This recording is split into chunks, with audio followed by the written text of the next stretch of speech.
Sunday morning, Lamb Lash, 8 AM. What an amazing place to be. Years ago this would have been my hangover time. I would have been as rough as a badger's arse. Not to put too fine a point on it, but today I've got this. Absolutely spectacular.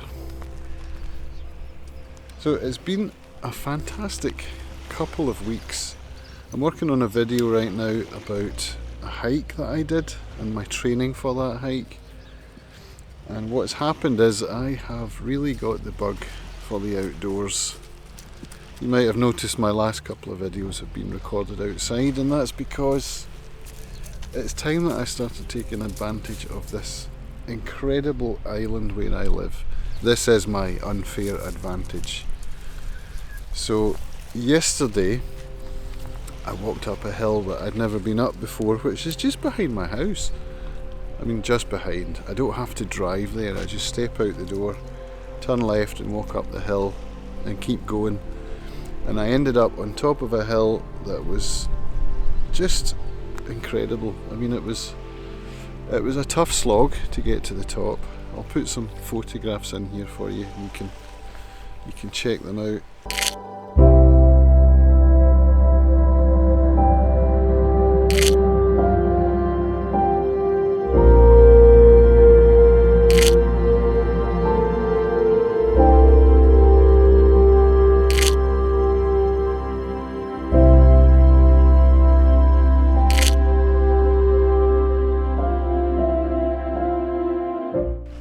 The result of that is that I've had to start looking for new boots, because the boots that I have, turns out, are no longer waterproof. The Gore-Tex lining is gone in them, and so when I went out on Friday last week on a navigation course as part of the Arran Mountain Festival, I discovered the Gore-Tex lining had gone because I got wet feet.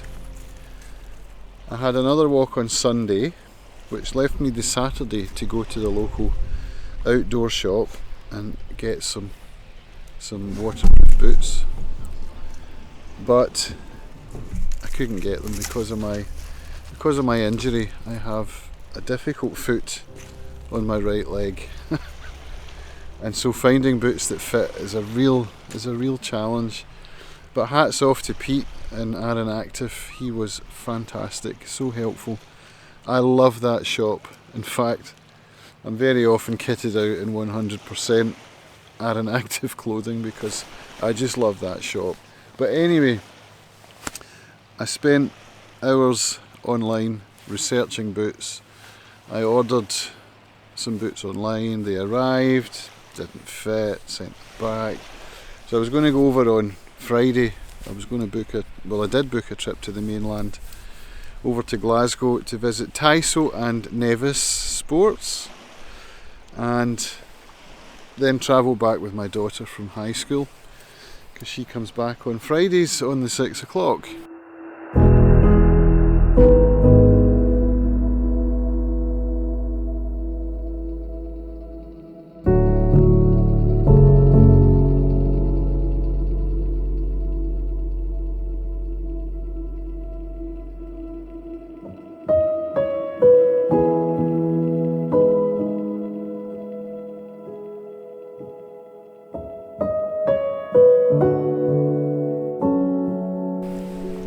The ferry was cancelled due to adverse weather conditions, so I ended up ordering another 3 pairs online, so I'm waiting for them to arrive.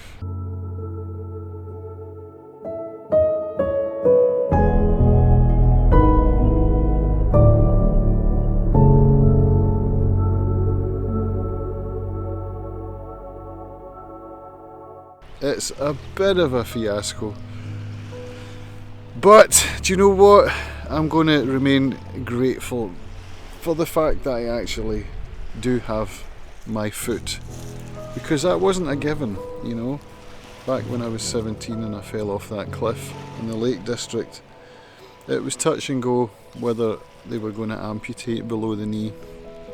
It was a pretty serious fall, And that's one of the things I'd like to touch upon in another video at some point, is the kind of trauma, you know, that I wasn't aware of as a result of that fall, and how I look back at it now. I mean, I did do a video about this, you can check it out in the thing.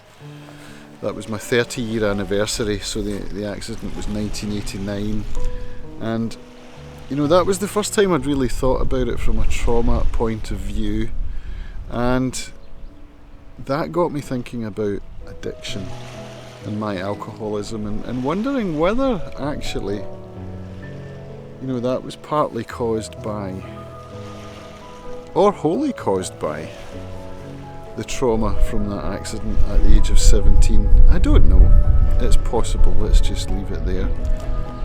But yes, the boots saga continues, so I'll have 3 pairs arriving this week.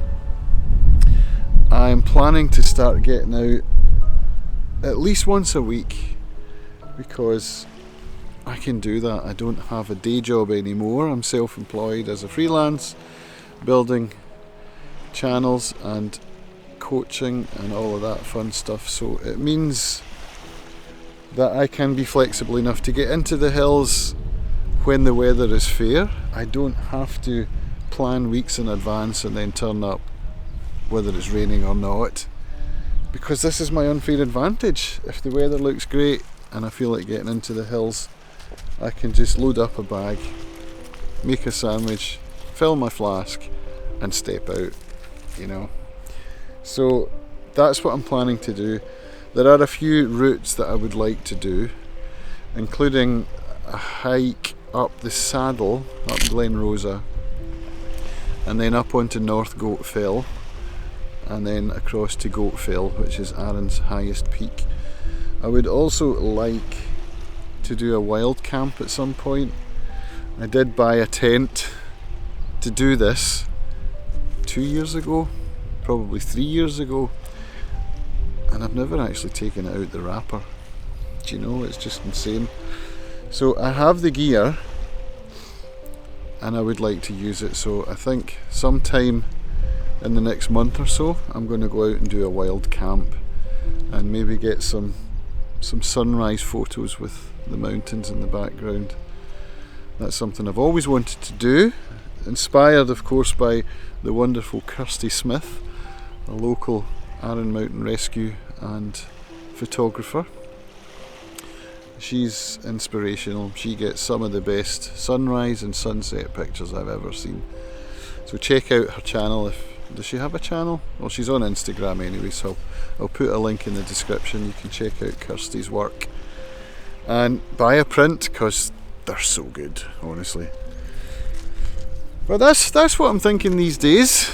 I just thought I would practice bringing the camera bag with me, bringing the tripod, inspired by, let me just drop this channel here for you. Arran's Mountains? No, Scotland's Mountains. This is a channel I discovered just about a week ago. It's a guy called Murray who lives around Perth, I think.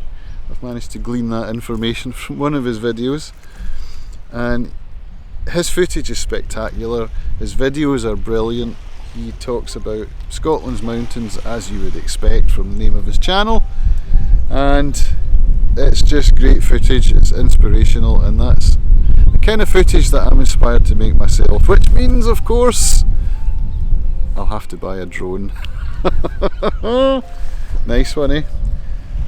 But that's going to be it from me. I hope you've enjoyed this. If you did, give it the old thumbs up. Don't forget to subscribe for more wonderful sobriety, recovery, Arran Mountain footage. Life after addiction is brilliant. I love it.